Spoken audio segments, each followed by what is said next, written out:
Good afternoon. Welcome to the middle session in the afternoon of AusCERT2022 Day 1. My name is Valdemar Jacobson from Business Aspect, and I'm your chair for the session. Just as a reminder to everybody, please remember to use the conference app to submit questions during the session so that we can actually ask them to the speaker at the end. That would be very much appreciated. So for this session, we've got Ken Mizota from Rapid7 talking about the whys of why we're still having so many problems with our cloud security and what is it the bad guys are looking for, basically being cloud misconfigurations and potentially what we can actually do to stop them. So please welcome Ken.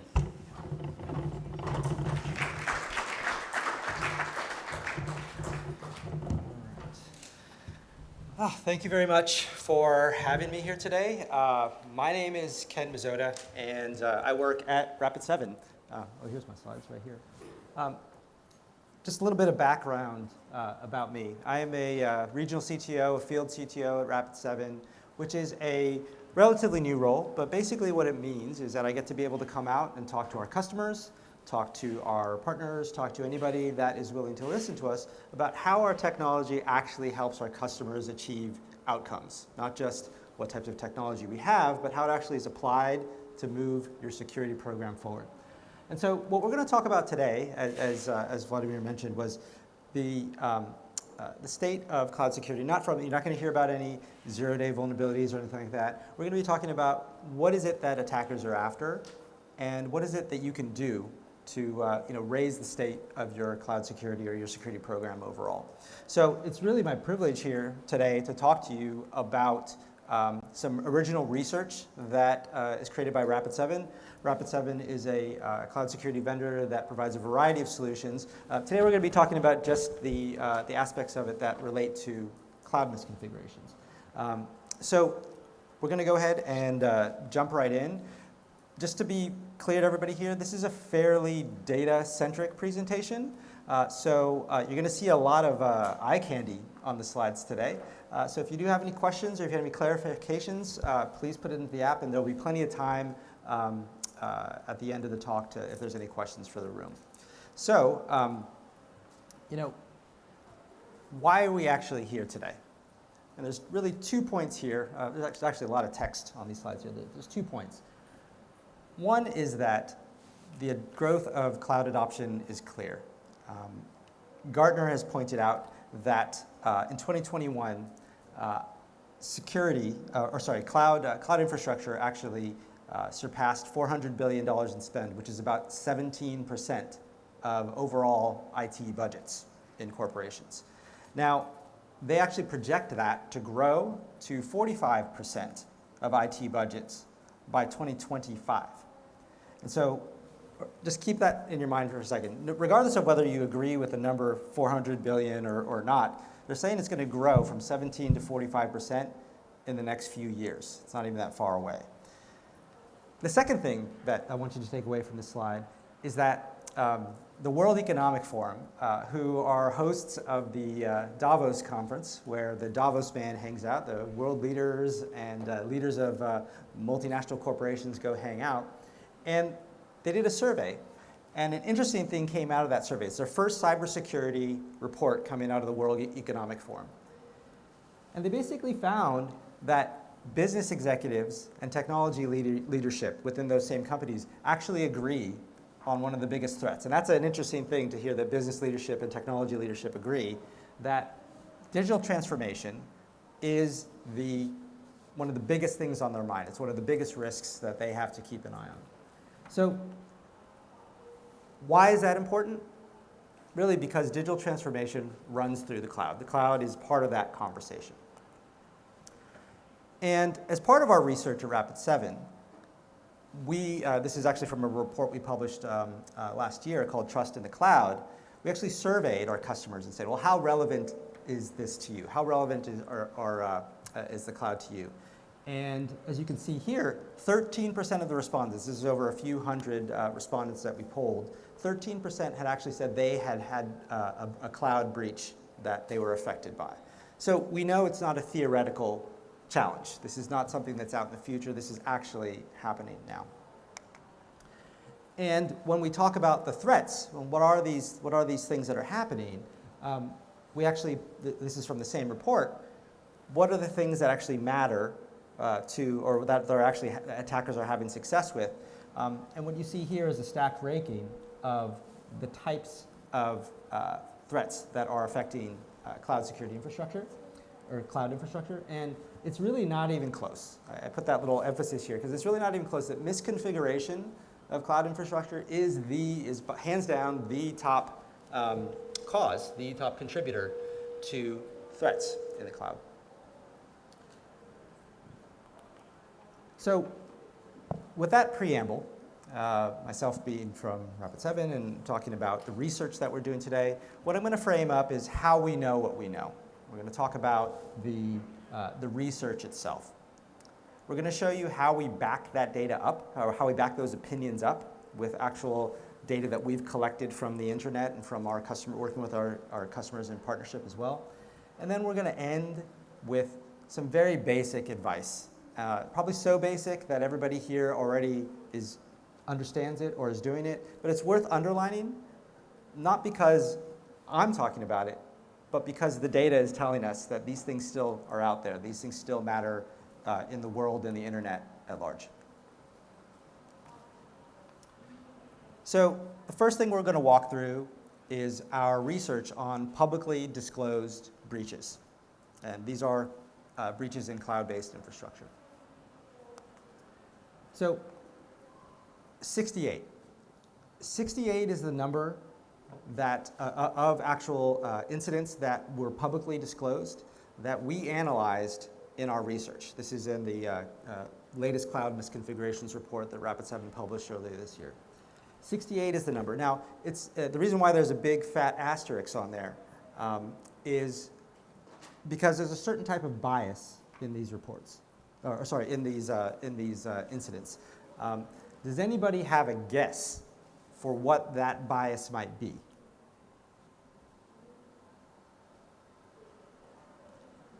It's actually somewhat irrelevant to this group, but it's Western and English, Western-based economies and English speaking. So what we're seeing here with 68, this is not a volume number, this is just the scope of our research, but it actually underrepresents what is actually going on out there, because we're talking about only reports that are published from Western economies and mostly in English. Right? So as you see here, this is not ideal, it is likely biased, so that's sort of our disclaimer slide for this research. Now, I'm not going to proceed to talk through every headline and traumatize everybody here in the room, but I will say that the ACSC reports that attacks are up 15% year over year, and that they estimate about a $30 billion impact in terms of cost that's been sort of basically flown out the door as a result of attacks year on year. And so these are just a sampling of the headlines that are relevant to the Australian market of, well, how is this bubbled up in my patch? How is this bubbled up in my backyard? And we're all security professionals and experts, and so we keep tabs on these things. But it's entirely relevant to everybody here in this room. And what we're looking at here is one of the things that our researchers use as sources is actually tools that are publicly available on the internet. It's actually really easy to find things in the cloud that are misconfigured, to find data that's exposed. You don't even need to have a keyboard. You can just have a mouse and click around, right, and find things. What you see here is an interface. As you see, there's a big fat disclaimer here. We don't endorse this tool, but they're out there, and it's not something that requires a elite security researcher to uncover.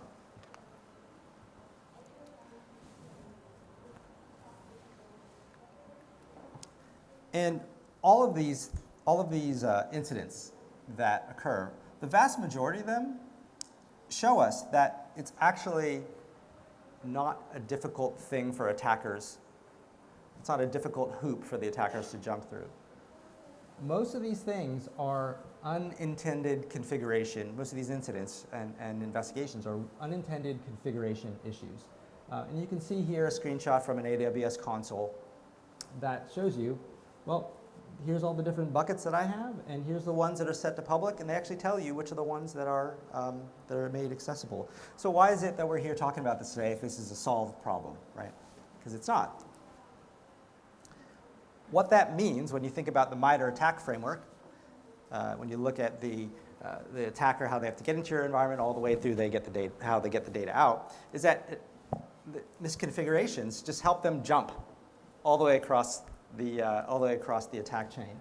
They go straight from initial access all the way to exfiltration in one step because the data is already out there. And so when we look at the impact of this research, and we see, like I mentioned, that it's relevant to everyone, but is it really? Actually, there are certain industries that are more represented than others. In this case, year over year, we do this report every year. We've done it for the past few years. And what we've seen is that the types of companies and the types of breaches that are being reported are not coming from, small cloud startup that was just trying to go fast and didn't know how to secure the cloud. These are actually some major names and brands from around the world, and major meaning that they have budgets to actually apply to solve these problems. And what we've seen is that there is relative consistency in the types of companies that bubble up to the top. But the interesting thing is that public administration is actually starting to move up a little bit. And so it's your traditional healthcare, information, and retail for their various reasons. Healthcare because that's where the patient information is, and retail because they're really sprawling enterprises. But public administration is interesting. It's something to keep an eye on. And here's the sort of illustration of that, where you can see that the public administration from last year was a little bit lower, but it's actually creeping up. It's actually creeping up, and that's a little bit of a disturbing trend for some of our friends in government here. So as we go through and dissect some of these types of breaches, we looked at the industries and say who's affected. We start from everybody. We look at the different types of industries that are how they're broken down, and then we can see, well, what is it that the attackers are actually making their hay off of? And the vast majority in the research, in the actual disclosures, most of them don't talk about the actual resources that are compromised.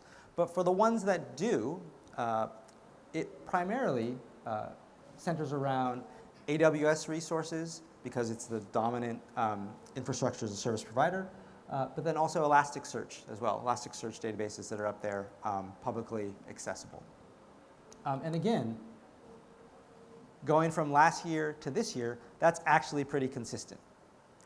And the reason why we share this is because you start to see these not as a point in time, but as a trend, which is to say, if these are the things that matter, maybe I can focus on them first, tick them off my list, make progress while apparently the entire internet is struggling.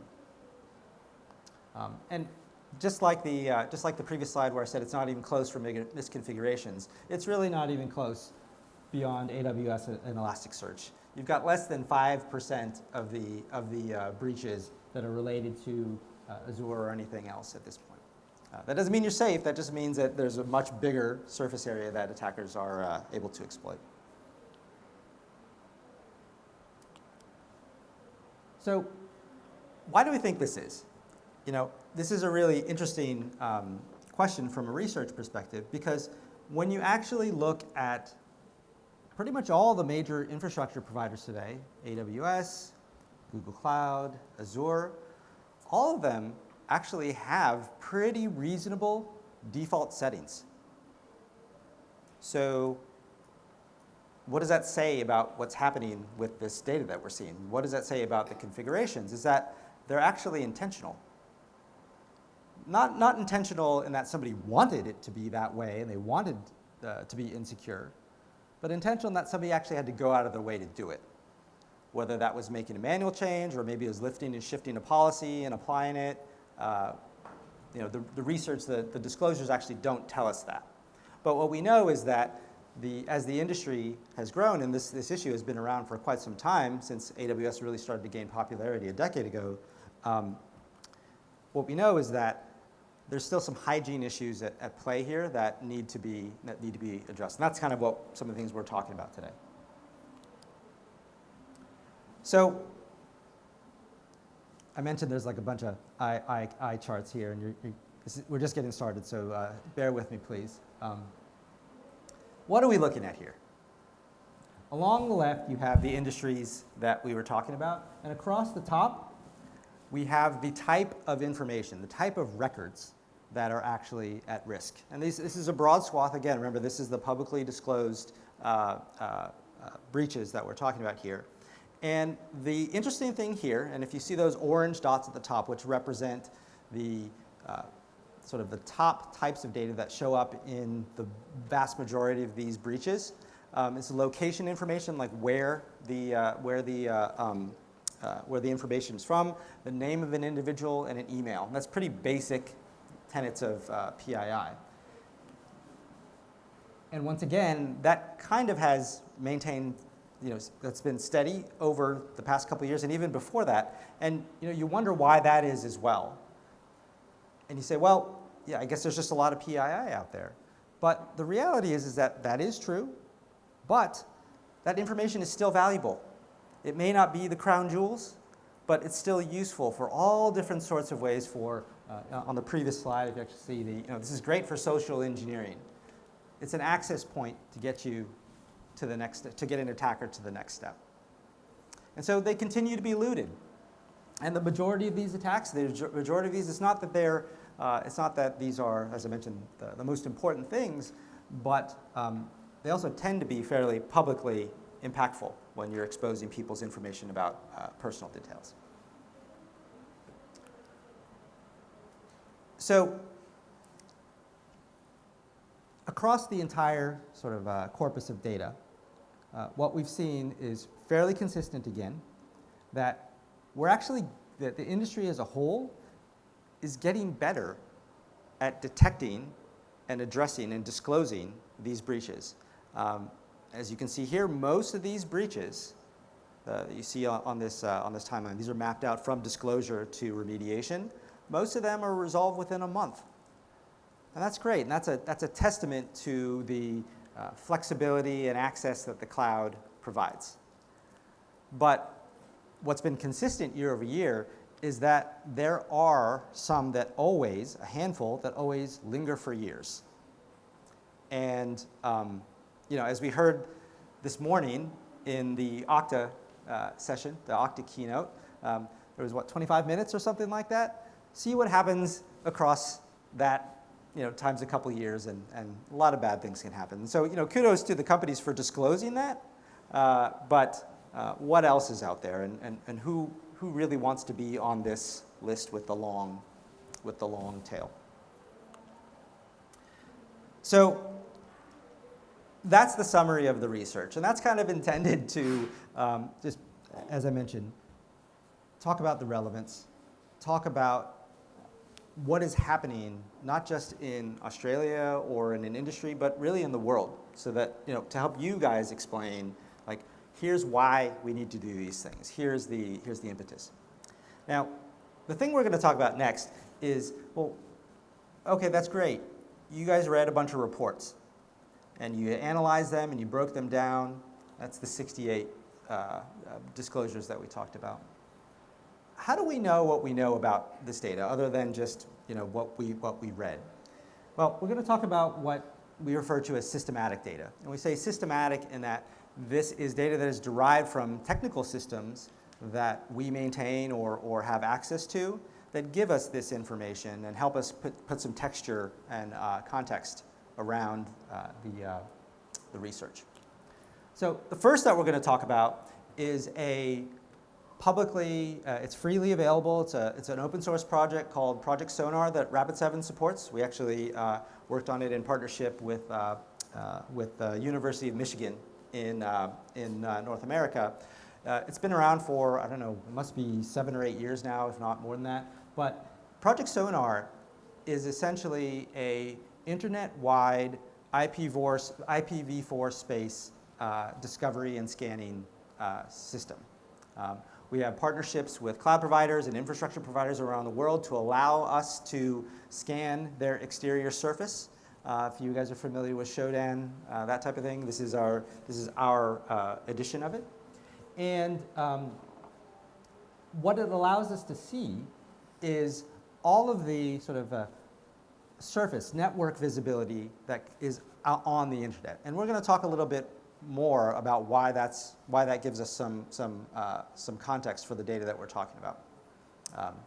Not just IP addresses, but ports, protocols, and all that kind of good stuff.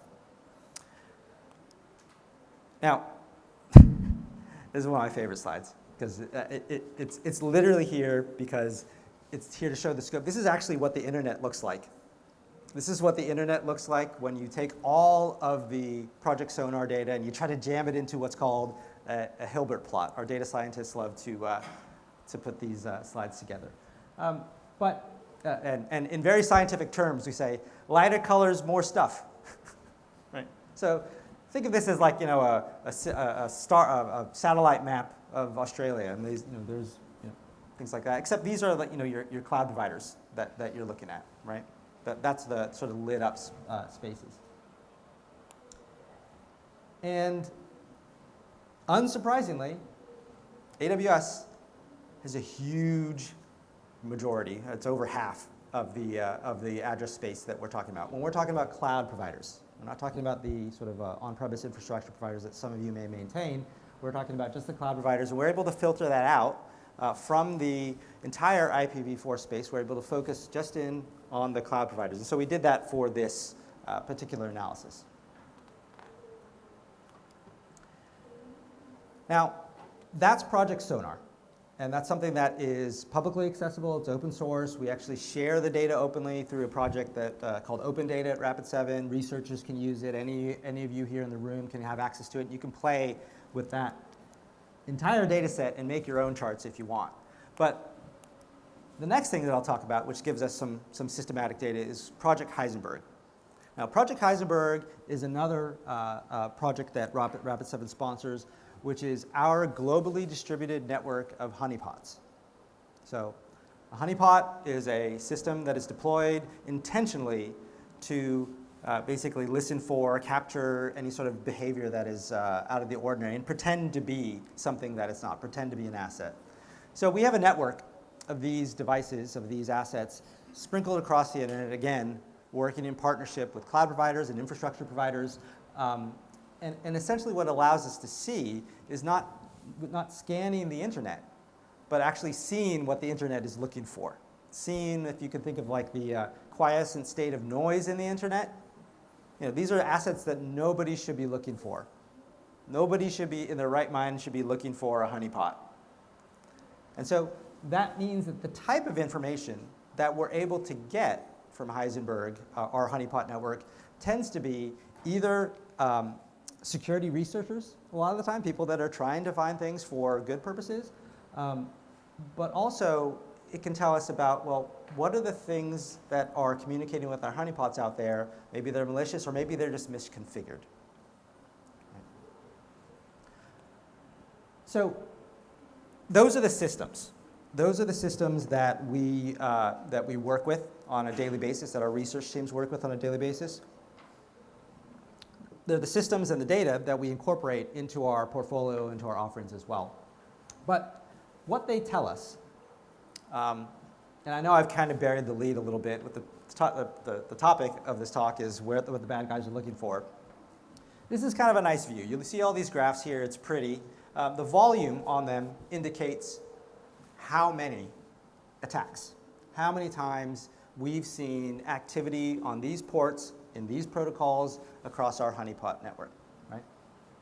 And one of the things that's interesting here, and I'm not going to make you read all this, I'll point out that ADB, Android Debug Bridge, is actually, strangely enough, it's like, why is ADB, on the upper left, and why do we see that as actually having you look at the volume of sources, it's like 1,000, whereas everything else is like 200 or 400 or something like that. Why is that 1,000?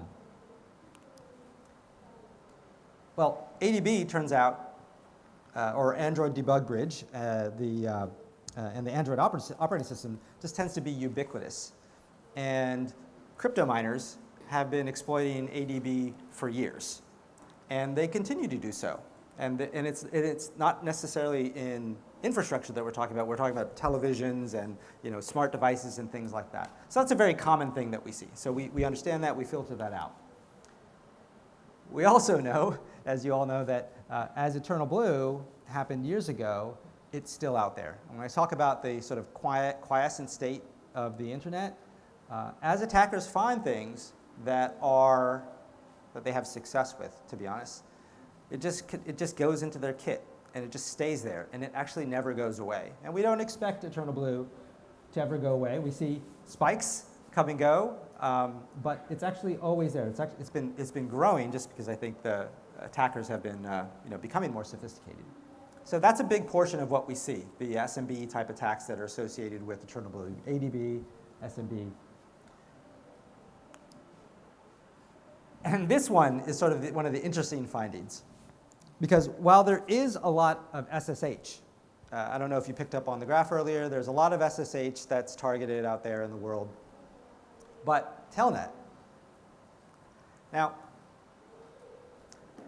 in this day and age, why is anybody still using Telnet? Well, there are legitimate reasons. There are very good reasons to be using Telnet today for a given organization. Not across the internet at large, but for a given organization. And I talk to customers every day, they're like, yes, but we need it for X reason. And totally understand. But when you think about where we're seeing this, and we're seeing this in cloud hosts. You remember the sonar data that we said, here's the IP ranges of the internet, and most of them are AWS, here's where AWS lives, and Azure, et cetera. We actually see many instances, 12,000 for AWS, over 10,000 in Azure, where Telnet is discovered and available in the cloud. Which makes you wonder, how did this come to be? How would something so insecure, where even a more secure alternative like SSH is available, why is this being sort of replicated? Actually, I don't even know if it's replicated. How is this coming to be? I would assume it's being replicated in some configuration or policy. But I point this out because like Eternal Blue, like this ADB, like the Android debug bridge, these things tend to be persistent. They tend to be sticky. They tend to not go away. And even though everybody here in this room would agree that Telnet shouldn't be exposed, it continues to be. And it's not us hypothesizing it. This is the data that tells us on the internet. This is probably my least favorite slide in this presentation, but when you look at the protocols and the ports, and you look at, for example, Telnet, for example, which is one of these, the bottom one, the yellow ones. Because of our visibility that we get through our honeypot network, we also see what's happening through these protocols. And these are showing us that these are the credentials that are being used. And credential stuffing is still the flavor of this sort of quiescent state of the internet, where those are the user accounts that are still being attempted. And the reason why they're still being attempted is because they still work. Especially for Telnet, I suppose, right? So how do you sort of parse this out? Yes, Telnet's bad, right? But let's take one step further. We know that they're deployed in the cloud. There's this many instances. But where are we actually seeing these coming from? And this is where it starts to get kind of interesting, where you have AWS and Azure and GCP. And we talked about those as having this large sort of exposed, this large IP space of the top providers. But then DigitalOcean pops up. I say, well, why is DigitalOcean there? What is that about? And actually, we hypothesize, we believe, that has to do with DigitalOcean's relatively, well, not relatively, it is a different stance, a different authorized use policy for scanning, different authorized use policy for security, activities. And so what we found is that there's a surprising portion of the type of activity hitting our honeypots from DigitalOcean, which is nothing bad about DigitalOcean. It's just these are just the facts, right? And what we can assume, as you can see in the upper right, not all of these are necessarily due to compromised. A lot of them are probably simply misconfigurations. Somebody just didn't intend it to be this way. And so this sort of is a different view of like for the ports that we talked about and the cloud providers, which are the ones that, maybe some of you have multiple of these cloud providers, maybe some of you have one, but it just becomes clear when you're looking at it that, well, if you have DigitalOcean or if you are engaged with them, that you probably need to take a very close look at the configuration, because whether it's security researchers or not, it's very easy to have these things happen in DigitalOcean. That's that big yellow line across it, where there are many sources hitting our honeypots all across the spectrum of ports. Okay. So that brings us to essentially the wrap-up, which is the lessons for us all. What do we take away from this? We've thrown a lot of slides at you, given you some eye candy to look at. And what we know is that these breaches can hit any organization. We've shown that through the data, through the scope of the research. And we also know that while I think it's easier to justify leaks, or sorry, not leaks, but justify action based on leaks of crown jewels or highly sensitive information, the most likely thing to be compromised is probably the most mundane thing out there, and that's the PII type information that, to this day, we have researchers that look in the dark web. There's still a very active market for all these types of rudimentary data because it helps the attackers piece together context on their victims.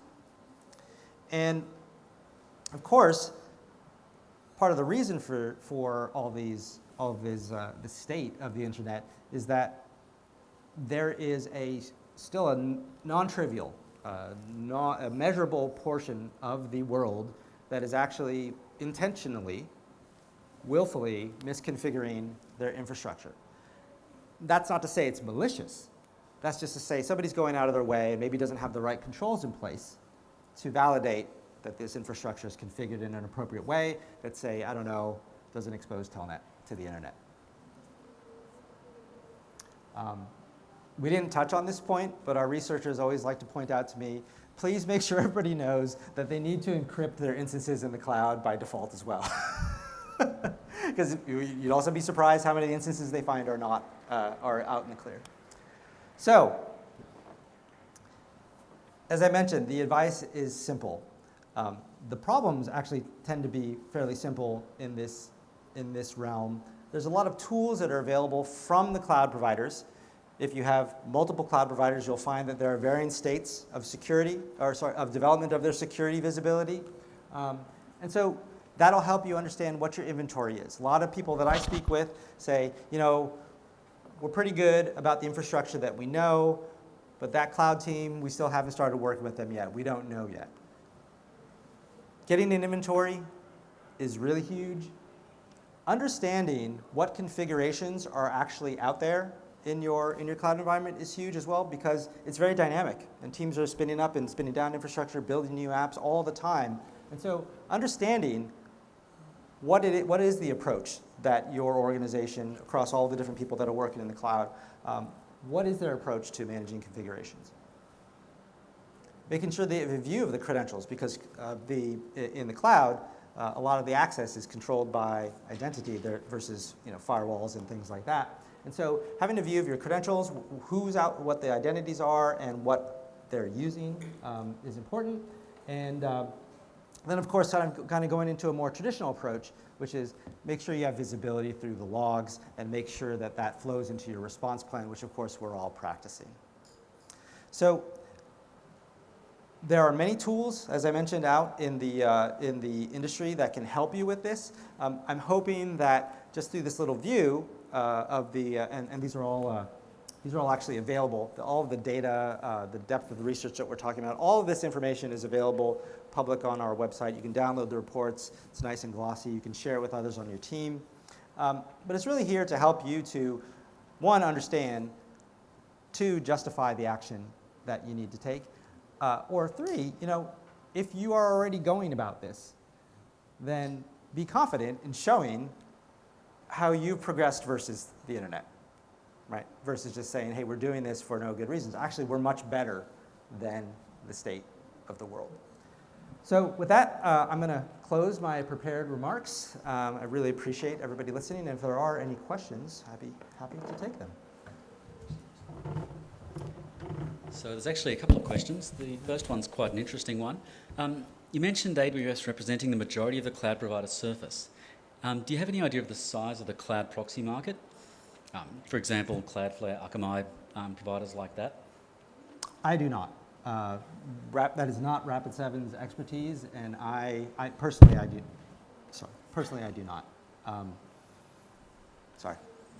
That's okay.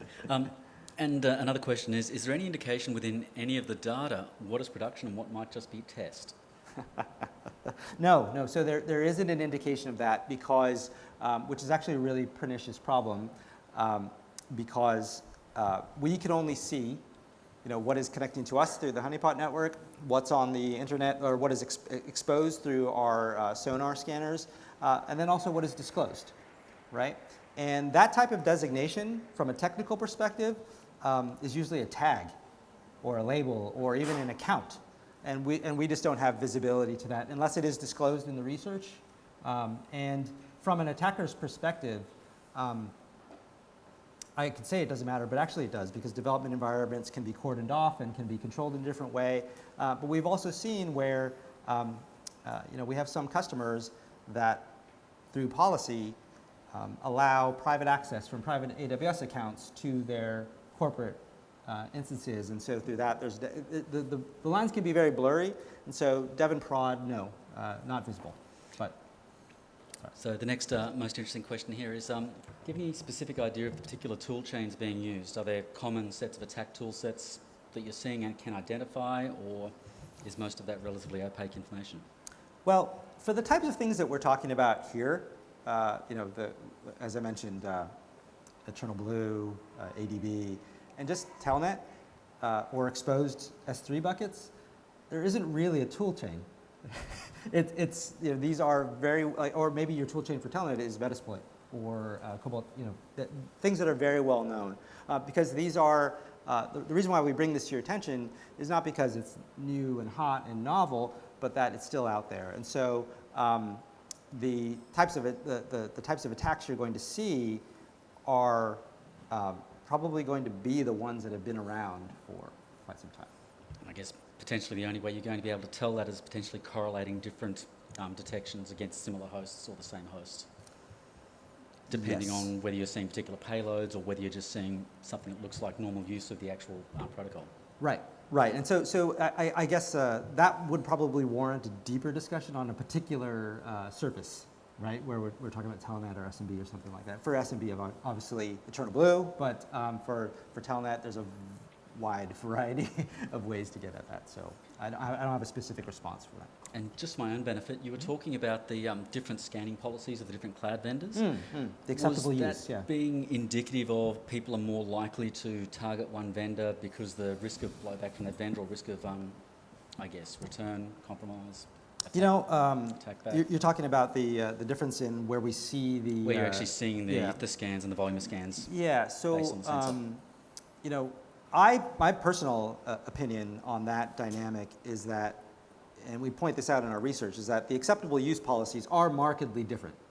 And so probably a good chunk of that DigitalOcean data is researchers, right?